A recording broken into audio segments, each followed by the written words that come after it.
Today we're going to be talking about the principles of strength training, more specifically how to uh, create and prescribe sustainable long-term strength programs based on training age, skill level, etc. So a little bit.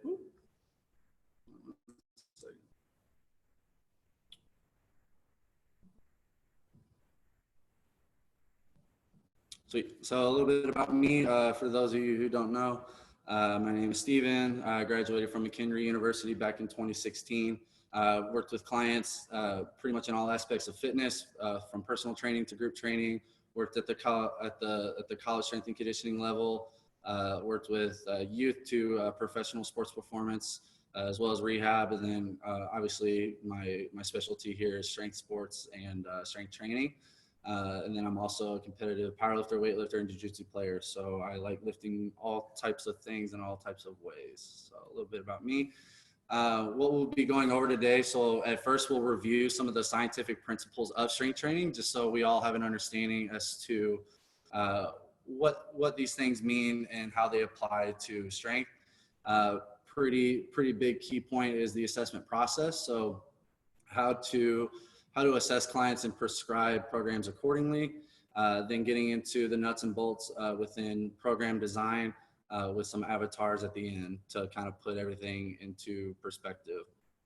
So some key terms, again, before we get going here, all pretty basic in terms of, strength training terminology. First thing is going to be volume. So volume is just the total number of repetitions multiplied by the resistance or the weight used to perform each repetition. So volume is, in its most basic sense, the total weight lifted. And then with intensity, it's just the quality or state of being intense. So how hard is something? How much strain are they putting in? How much of the nervous system do they have to tap into in order to get the job done? Frequency, obviously, it's just how often a movement is performed. That's going to come into play a lot as athletes or clients get up there within training age. Frequency is going to be a little bit higher there. Progressive overload is probably one of the more important terms within this whole thing. So progressive overload requires a gradual increase in volume, intensity, frequency, or time in order to achieve the targeted goal of the user. So just to kind of pause on there again, it's the increase in volume, intensity, frequency, or time. I think a lot of coaches get mixed up with progressive overload and they just think that it just means more weight than the previous week. Progressive overload can take many different forms. If you add an extra set than you did last week, that's technically progressive overload. If you did it faster than last week, that's the same thing. So just kind of keying in on that term and making sure that we understand that progressive overload is not just more weight. It is progressing in many different ways. Time under tension, it's just how long a muscle or muscles are under a certain strain or load. That's going to be pretty important early on in someone's strength training career, where they need to accumulate a lot of time under tension. Their muscles need to be under load a lot in order to dial in really good motor control and to ensure that they're able to stabilize weight and move their body at the same time. Moving on, so periodization. So there's all types of periodization models. We're going to pretty much just focus on the two basics. So all periodization really means is it's a progression towards maximizing strength while minimizing fatigue and injury. Then with that, we have linear periodization and undulating periodization, where linear periodization is a training plan that gradually increases in intensity and decreases in volume throughout multiple mesocycles in a training plan. So to put it very simply, you're going to go from higher reps at a lighter weight, pretty linearly down to heavier weights with less reps. Very good for most people. If strength training is just a small part of their life, linear periodization is probably going to be the way to go, especially if they're just starting. There's no need to get complicated with periodization. Linear is going to work pretty great. for pretty much all beginners. Undulating. Undulating periodization refers to using different loads, reps, sets in a program on different days of the week. The purpose behind undulating is to get your body to respond to a variety of different challenges rather than focusing only on one challenge at a time. So to kind of paint a picture of what undulating looks like, it would be, if you're training Monday, Wednesday, Friday, Monday, Wednesday, Saturday, Monday might be moderate intensity, moderate volume. Then as you get into the middle of the week, volume is going to go up, intensity is going to go down, so that you're working more work capacity, you're getting more volume, you're more focused on hypertrophy and just getting in work without tapping into your central nervous system too much. And then once you get at the end of the week, you can bring that intensity back up and that volume back down so that you're working on maximal force output and the maximum intensity that one can tap into at that point in time. Conjugate, won't spend a ton of time on conjugate. I felt like it deserved a place in this presentation. It's gotten a lot of popularity over the last probably 10 years, primarily in strength sports. Conjugate is a form of periodization used for the development of numerous athletic qualities at once. So various methods are combined to produce the greatest results. So Conjugate originally was written about by Yuri Vergashansky, Mel Siff in Super Training, then Vladimir, I can't say his last name, starts with a Z, in Science and Practice of Strength Training. And then those texts got translated into English and have been made popular over here in the States by Louis Simmons. Louis Simmons owns Westside Barbell out in Columbus, Ohio, and really popularized this way of training. And all it really means by numerous athletic qualities, to make it simple, you have 2 days where you're training very, very fast. You have 2 days where you're training very, very heavy. And then you have, 1 to 3 workouts that are very, very low intensity and a lot of volume. So either some general physical preparedness work like, sleds and yokes and carries and stuff like that, as well as the repetition method. So is just training hypertrophy of the muscle, trying to get as much reps in at a very low weight as possible. That's essentially what conjugate is.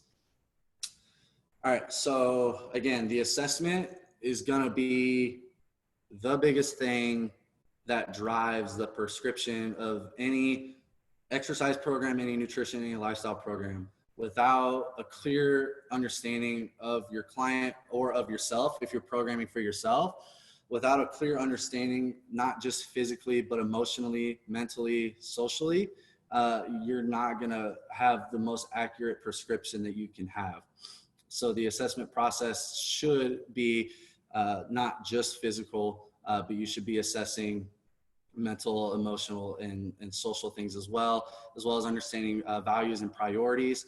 All those will give you great insights into who you're working with, or will give you better insights to yourself, so that you can create the most accurate prescription or the most optimal prescription that you can make.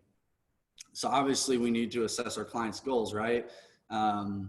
Obviously with the purpose of this presentation being over strength training, obviously strength is going to be a part of it, but where things get nuanced is if they're like body composition goals in mind, if they're training for sport, if they're training for any sort of testing or a race or whatever, that's where goals will be very multifaceted. To kind of go into that nutrition and lifestyle, obviously if you're familiar with Central Athlete, we can't stress these enough. It is paramount to understand what nutrition and lifestyle habits look like for the person that you're working with, or if you're working for yourself, taking a true look at yourself and understanding what your habits are from a nutrition perspective and a lifestyle perspective. Again, with nutrition, it's going to look very different for everybody, even if, strength is the primary goal. A lot of people will want to increase strength while also trying to shed some body fat. Some people just might be wanting to maintain the same body composition. They like their weight, they like where they're at, they just want to increase strength. And then you'll have the people who want to increase strength by all means necessary. So, you know, the best example there is me in college. I got up to 230 and just like didn't care what I was eating. I just wanted to eat everything so I can get as big and as strong as possible. You know, those people will have a different nutrition prescription as well. And then obviously looking at lifestyle. So again, I can't stress enough why you need to keep looking at these things. Because if somebody has the goal to, you know, squat 3 times body weight or bench double body weight, but their nutrition and lifestyle stuff, you know, if they're binging on the weekends and sleeping 4 hours a night, and, you know, eating, you know, 1,000 calories one day, 3,500 calories the next day, you know, those things are gonna make or break your success in this thing we're trying to endure, which is strength training. So really learning about your client and coming to a really good understanding of those aspects is really what's going to drive the prescription and their overall success. And then understanding training age. So training age is going to be pretty big. And for the initial prescription, you know, if you got someone fairly new or if they're brand new to strength training, you know, you shouldn't be sticking a barbell on their back and telling them to go for a 1 rep max. That's just an incorrect assessment. It's an incorrect prescription there. So understanding where they're at in their fitness journey and then meeting them at that point. You know, you don't want to throw anyone into the fire and, you know, if they've never put their arms over their head, much less if they put their arms over their head and bend their knees at the same time, asking them to do a barbell overhead squat, it's just going to be terrible. It's not going to go well. And so really understanding where your clients are at in the fitness journey. Skill level and technical proficiency.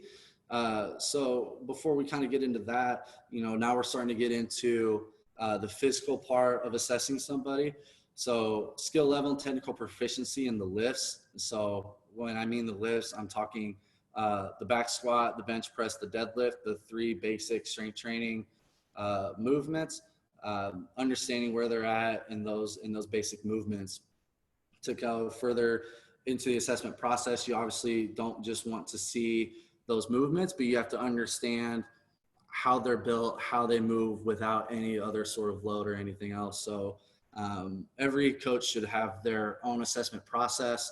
Some things that we assess here, or that I like to assess, is I like to do the scratch test to look at internal, external rotation of the shoulder. I like doing wall slides as well. So putting someone up against the wall, seeing how they can move their arms over their head and how well they can control their scapulas without any sort of compensatory patterns happening at the spine. So you use the wall there to kind of brace their spine so they can't arch their chest up and reach further up. Trunk rotation and side bends. We live in a world where people are sitting all the time. We get a lot of tight, you know, posterior hips. So piriformis, glute med, glute max, QLs get locked up, which can all turn into, it can all manifest itself into different types of pain. So a lot of people with lower back pain, you know, they think it's, you know, directly tied into their lower back. It's usually something that's happening somewhere else around, you know, the whole hip girdle, whether it's, you know, tight hips or, you know, even hamstrings, or if it is the QL. Having a test where you're looking at how well they can move their trunk and rotate it and bend it will give you some good insights there. How well they can hinge. So I always say if you can hinge day one, you know, you're pretty golden off the bat. You know, you're ahead of the learning curve. Hinging is going to be the first step to doing any sort of lower body strength movement. They have to be able to engage their posterior chain in their hamstrings, their glutes, while stabilizing at the trunk and stabilizing their spine without any sort of flexion or hyperextension. Internal, external rotation of the hip. This will give you some good insights as to how well they can sit into a very deep squat. You know, if they're limited by hip internal rotation, that's going to be pretty apparent during the time of the assessment.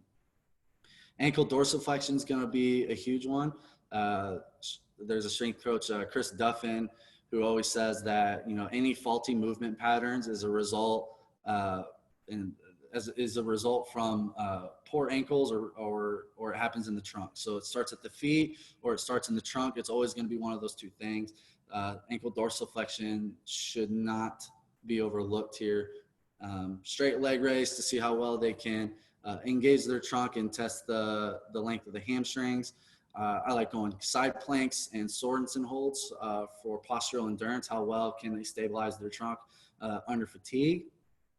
Then for upper body pulling, again, depending upon their training age or skill level, I like doing chin over bar holds or pronated pull-ups at a tempo. For upper body pushing, you can go push-ups or a front leaning rest, or I like to also do weighted dips as well. And then the last two, I like to see how they look on one leg. So how well can you stabilize on one leg while performing action with the other? And then how well can you just sit into a squat without holding any other weighted implement? And so, and then further on, testing their work capacity. So that's going to be it's going to be pretty big. If you get somebody that can't accomplish much work in a given amount of time, the most strength gain they can get is going to be really, really limited. You have to build a big base of a great work capacity. So I always describe it as a base of the pyramid. You want a big base of a pyramid, so that way your pyramid can get very, very tall and it's always going to be nice and solid. Without that base and you try to maximize strength right off the bat, you're going to increase the risk of injury. You're going to increase the risk of burnout. You're just setting yourself up for failure at that point. And then obviously, as you get through the assessment, your previous conditions and injuries are going to become apparent. And then as well as identifying weaknesses. So not only should you just be analyzing the movement to see if they can accomplish what you want them to accomplish, but identifying where they break down in those movements. So if you're noticing, somebody squat, if they have lumbar flexion in the bottom, or if they have valgus as they ascend from the bottom of the squat, there's some weaknesses there within the glutes and in the inner quads. So making notes of that will also drive what accessory movements you're going to be prescribing. Accessory movements are the easiest way to bring up the supporting musculature of the whole movement that you're trying to improve. So again, using the squat as the example, if you see a lot of knee valgus, working on external rotation at the hip, strengthening the glutes within your accessory movements is going to be the best prescription, because then it's going to take care of that faulty movement pattern. So now we'll kind of get into, okay, so we assessed ourselves, or we assessed the client. Now we're getting into what exactly the program design should look like. So James Fitzgerald, founder of OPEX, has this nice little chart over here to the right. Good little checklist / roadmap to use. Obviously you can't expect somebody to produce maximal contractions if they don't have the three things they need before then done. So obviously if someone's brand new, you're not going to want them to start expressing and tapping into their nervous system and trying to get them to lift as much weight as they can right off the bat. You need them to build solid positions. You need them to learn how to be stable under load. So, and accumulate a ton of time under tension. So motor control is going to be huge. Should be the only focus with a new person if they're trying to get stronger. Then from there, working on muscular endurance into strength endurance. Then once all of those are accomplished, then you can start expressing maximum contraction. So a nice little checklist. I always use the white to black belt mentality of, making sure clients can, even if they come in and they say they have 5-6 years training experience, making sure that they can kind of check these things off and beforehand, and before you start getting into real intense training. So following that, things to consider when designing a program, obviously what periodization style are we using? So again, assessing the training age and deciding, is it going to be linear?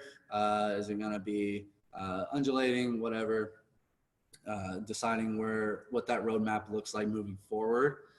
Exercise selection. So again, if someone's very new, exercise selection, again, follows that white to black belt mentality. You know, if somebody can't stay vertical in a squat, as soon as they put a bar on their back and they lean over, even if they don't put a bar on their back and they lean over, and you want them to start back squatting, that's the incorrect exercise selection, because they're just not ready for it. So taking that white belt approach again, if they can't stay tall in their posture as they go into hip and knee flexion, giving them a goblet to counteract that weight in order to teach them how to flex the hips and knees and ankles and stay vertical going into the bottom of the squat is going to be the more optimal exercise prescription. So taking, again, information from the assessment and prescribing the right exercise with the right exercise progressions in mind. Going on to volume and intensity. So if you're in strength, you understand that these two are always kind of in flux and they always kind of play off of each other. But where are they at in their fitness journey? If they have a great work capacity and they came in with a great base, maybe and they've done an accumulation cycle before. Maybe it's a smaller accumulation and then getting right into intensifying some things. Whereas if you get somebody who's brand new and or somebody has a poor work capacity, making sure that you're sticking them into an accumulation phase to get a lot of volume and to start building that base back out. Moving on, obviously progression is going to be key. So even though we're tailoring the programs to the individual, having a progression in mind, but not always sticking to that,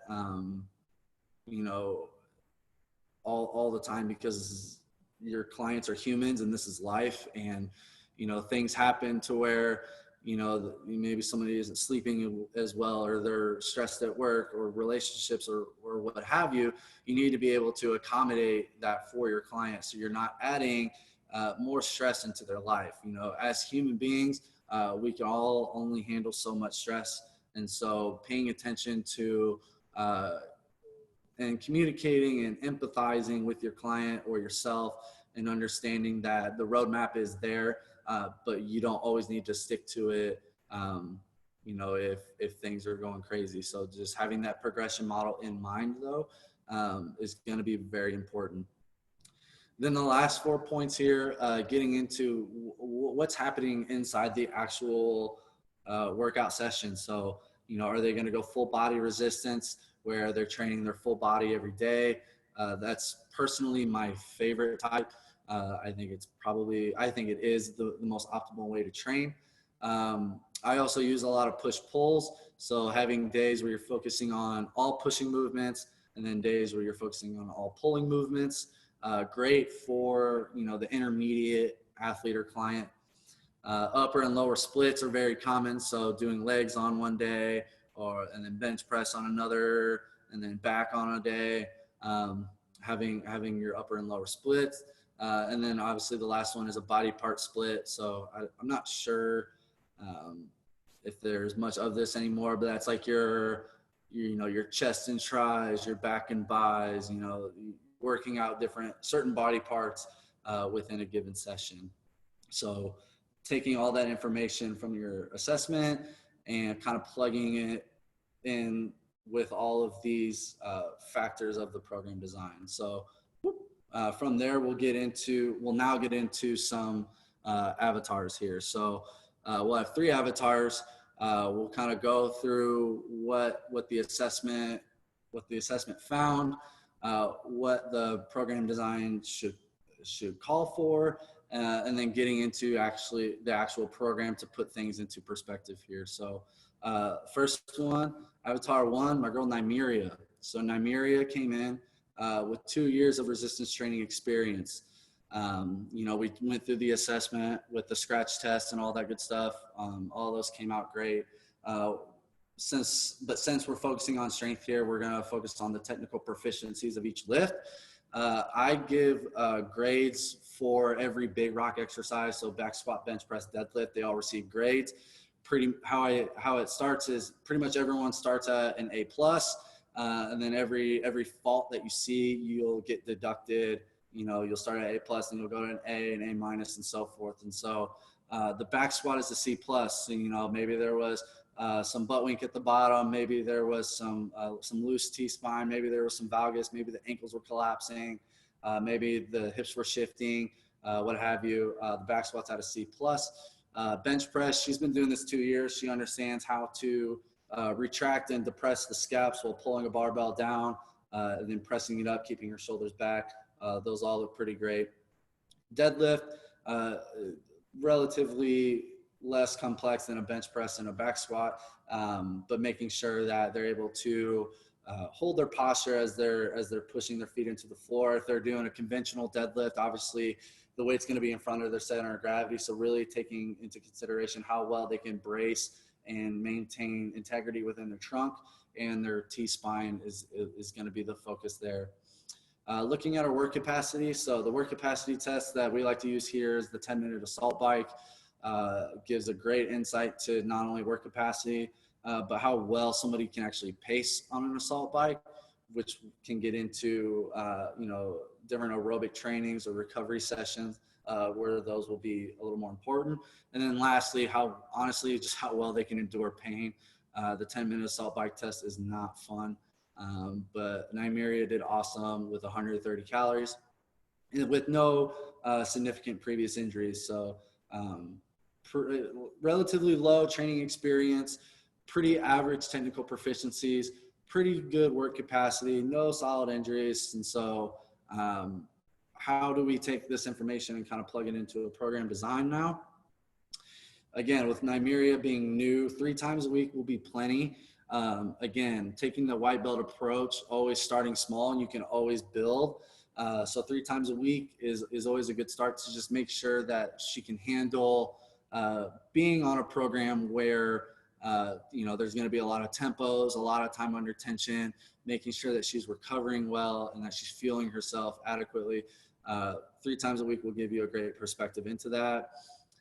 Full body resistance. So again, with training day, normally 3 times a week will be Monday, Wednesday, and Friday. Rest days in between. You want to accomplish the most amount of work that you can on those days that you are training. So full body resistance will always be the most optimal protocol here. Obviously, with her being new, accumulation phase is going to be where we're going to start. Linear progression, so we're going to keep it simple, just progressing. So I like to start people either in a rep scheme called 15, 12, 10 for an accumulation, or I will just stick them into a tens wave just to keep it really, really simple. Again, the focus of this whole program is not on really being strong yet. It's acquiring great motor control, skill acquisition. So yes, strength movements are skills. Not every faulty movement pattern is a sign of weakness. It's just a sign. It could be a sign of they just haven't practiced that skill enough.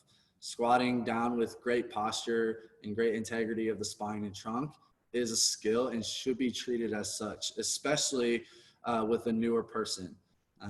So skill acquisition is going to be a big focus, as well as obviously with being in an accumulation phase, building volume and work capacity is gonna be what we're focusing on here. So to get into the program now, so what I did with all these programs here is I actually kept the same exercises to show that you don't need these crazy exercises or these crazy variations. You can apply basic barbell movements to a beginner, intermediate, and advanced individuals, and nuances come within the actual program design. So again, day one, I love the barbell deadlifts and barbell bench press superset. I love hinging at the hips and pressing at the same time. For new individuals, I love supersets. Again, if you pair non-complementary movements together, your fatigue is a very specific response. So a barbell deadlift and a barbell bench press work because you're going lower body and upper body together to where you're not overworking one part of the body at one time. So you're able to bounce back and forth between the two and accomplish a lot of work over less time, which will increase work capacity tremendously. So then getting into the B's now, we're working on our accessory movements. So barbell hip thrust, bent over rows, sets of 8 to 10. Again, we're still in accumulation. C's and D's, small rock single joint exercises. So again, these are going to be specific to the weaknesses that you see within each lifter or each client. So, you know, again, 12 to 15 reps in the accumulation phase is absolutely plenty. And just making sure that those exercises are complementing the weaknesses that were shown or expressed within the assessment. Day 2, I love back squat, strict press paired together. Again, we're running 10s for 3 working sets. To kind of back up again, 3 working sets means that you're going to stay at one weight for 3 working sets. So this is not counting ramp up sets. So I use a lot of RPEs with my clients. So I'll tell them to get to a weight that's a specific RPE. So that's rate of perceived exertion, subjective 1 to 10 scale as to how hard something is. Once they meet that RPE, they stay there and then continue their working sets. So just to clear up some language, that's what I mean by working sets. And then obviously unilateral work is going to be, I think should be in pretty much every strength program ever. Strict supinated pull-ups, 8 to 10, assisted if needed. And again, C's and D's specific to the individual. Day 3, as you can see, so we're following the same kind of protocol as day 1. So again, how I like to program new clients, I like to pair chest, back, hamstring movements together, and then shoulders, quads, and arms movement together. So to make it super simple, day 1 and day 3 will be deadlifts and bench presses, glutes, doing upper back work, any chest work as well. Day 2, and if there were a day 4, day 4 would start on the first day of the next week. That's going to be the day where we're focusing on our squats and our overhead pressing, our unilateral work, our vertical pulling, and that kind of stuff. And so it's full body resistance every day, but then within every full body resistance day, you're working on different body parts. That way you're able to train at a higher frequency because you're not constantly training one part of the body or one group of muscles at one time.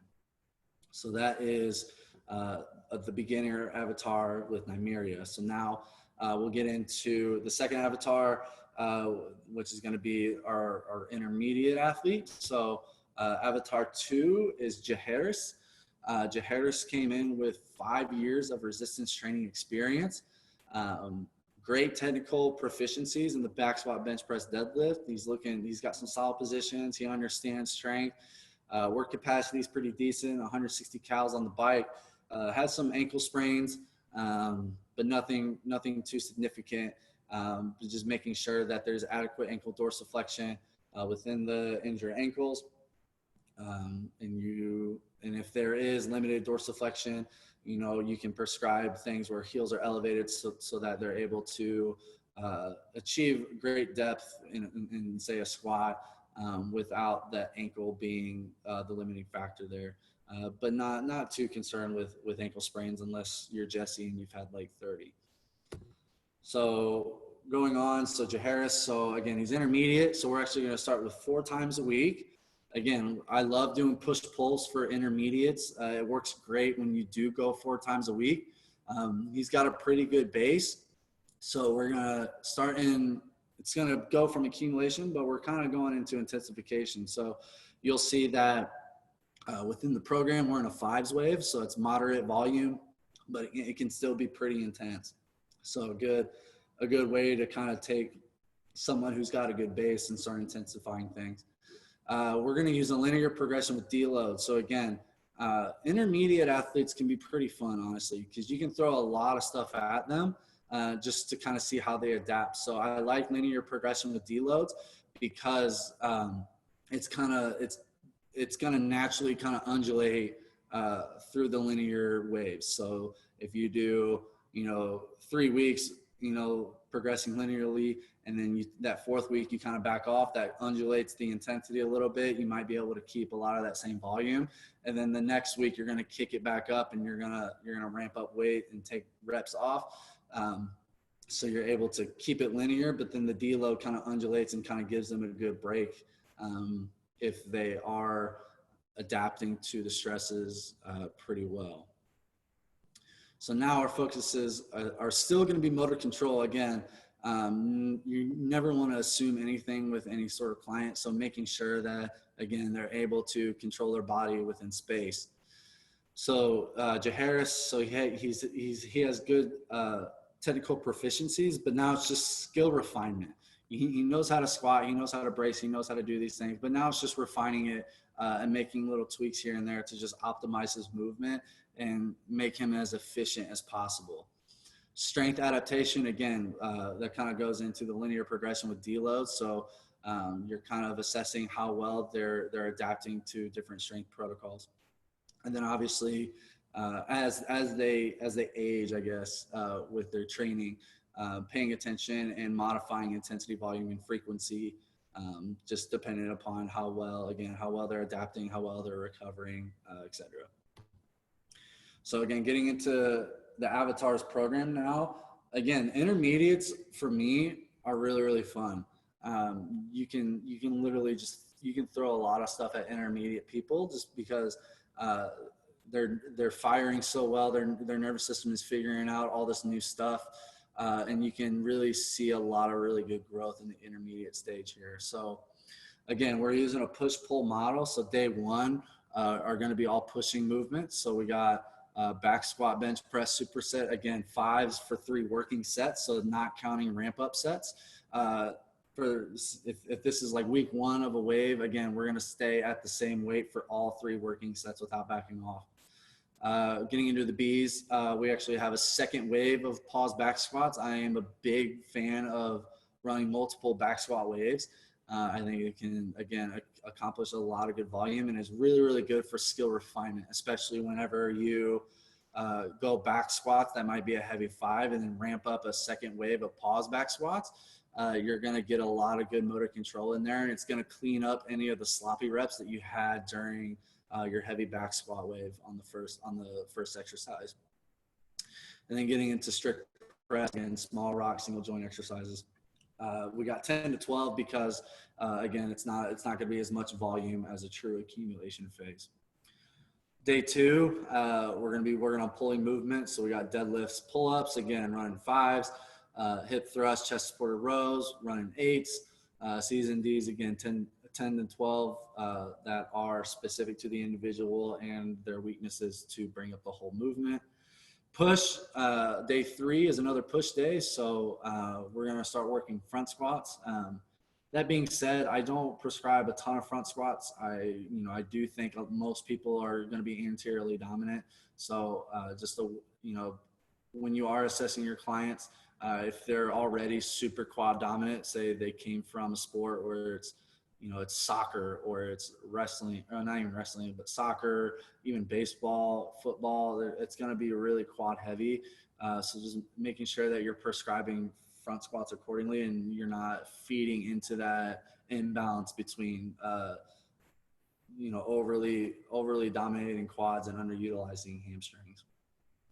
Then going on, we still have a vertical press variation with dumbbell shoulder press. Again, this day, we're not going to go a second wave of squats. We're going to focus on our unilateral work with split squats, alternating bench press, C's and D's, all the same there.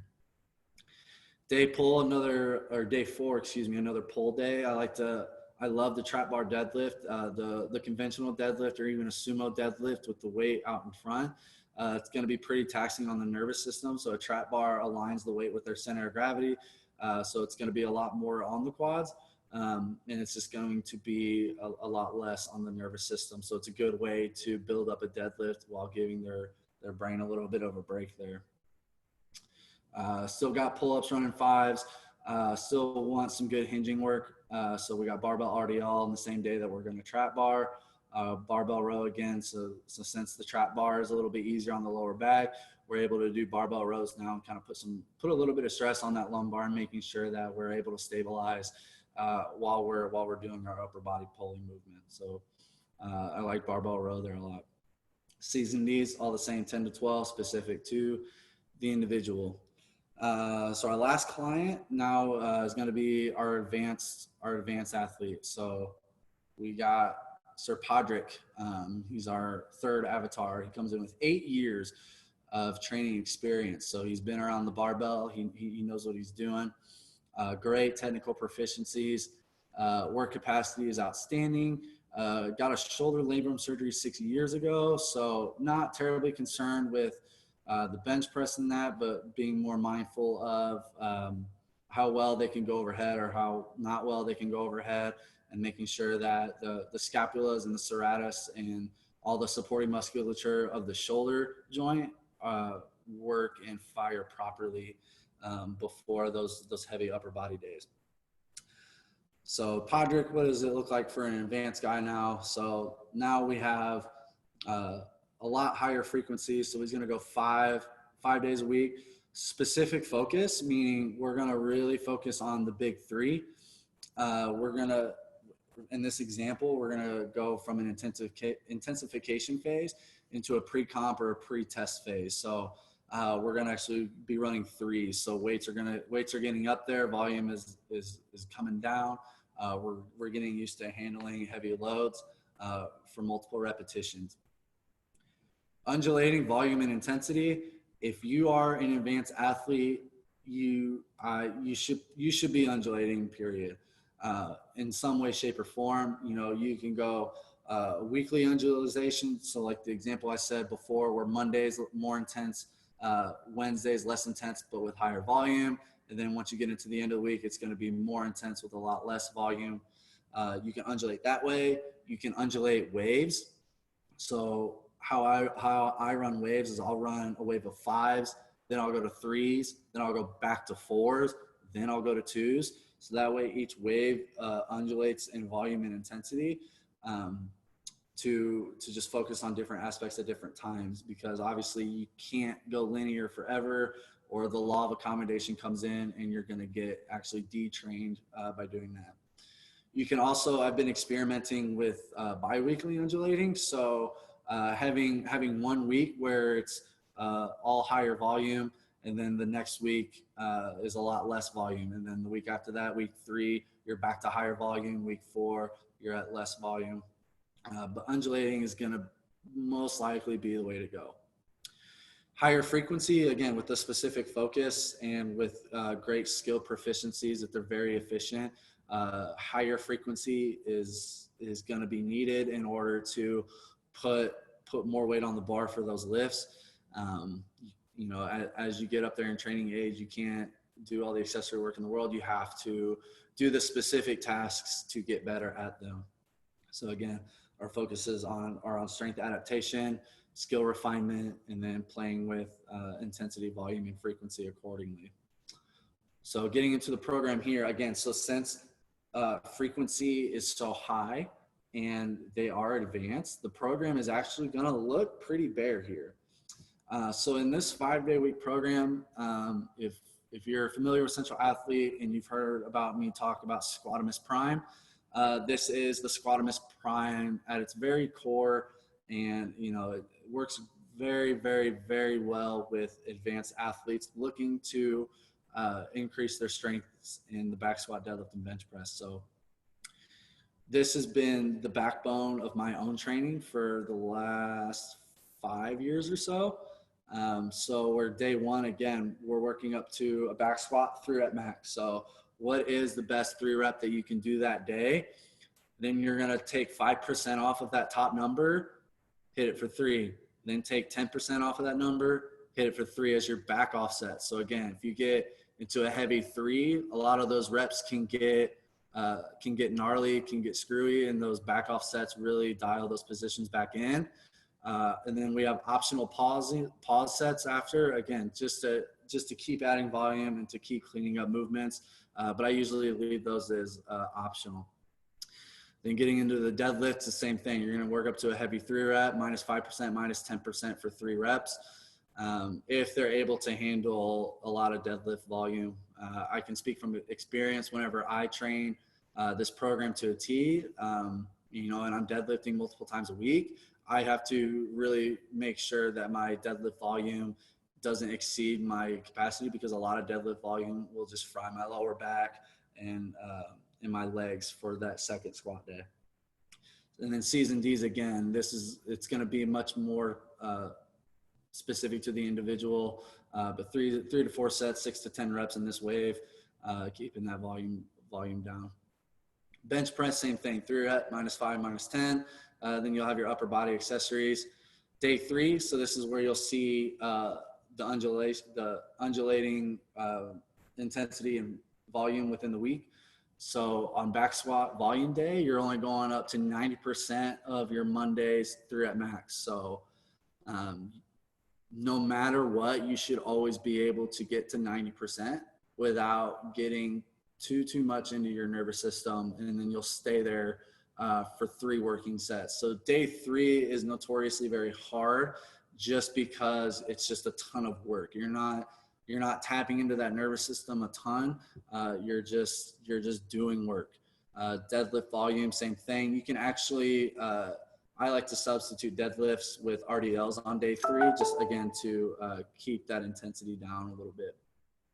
Day 4, bench press volume now. So same concept where you're working up to 90% of your, day 2, 3 rep max with your accessory work built in.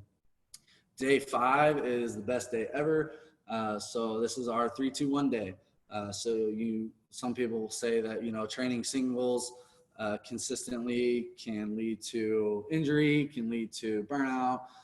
It's just, if you do it correctly, it just doesn't. The Bulgarians have been doing it forever and ever, and it's perfectly fine. It's perfectly safe. That being said, it's not a max single, like, you know, start sniffing ammonia and getting all crazy every single week. You want to dial into a single that you can hit consistently every single week. So, you know, if you hit, you know, if you squat 500 pounds week 1, week 2, you're not going to try to go to 525. Week 2, you're probably going to hit 500 again. And if it is the same difficulty, you're going to stay there. You're not going to push it. So that principle applies to the deadlift and bench press, respectively.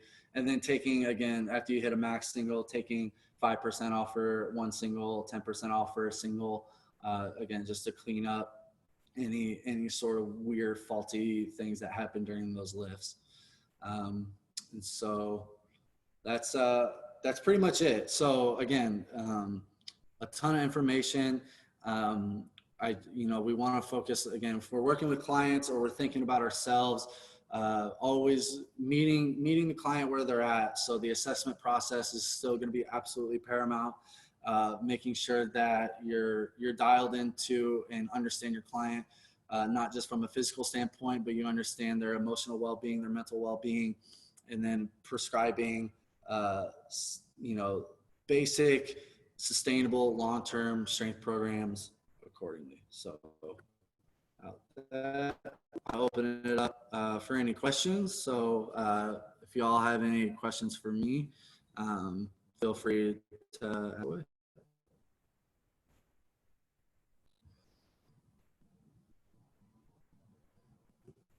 No questions. Seems like everyone's all good.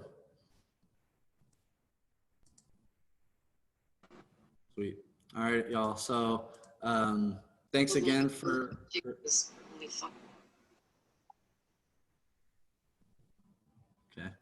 thanks again for tuning in and listening to me for the last 50 minutes. Feel free to reach out if something ever comes up and you have a question that pops up in your head, or if you have a question about your own training or whatever, shoot me an email, connect with me on Instagram, and I would be more than happy to help you all out. So hope you all took something away from this, and hope you all enjoyed it. Yeah, hey, and all the rest of our. Thank you.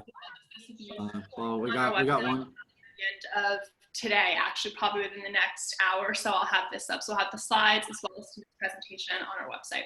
Dad, the training for my hair is not washing it.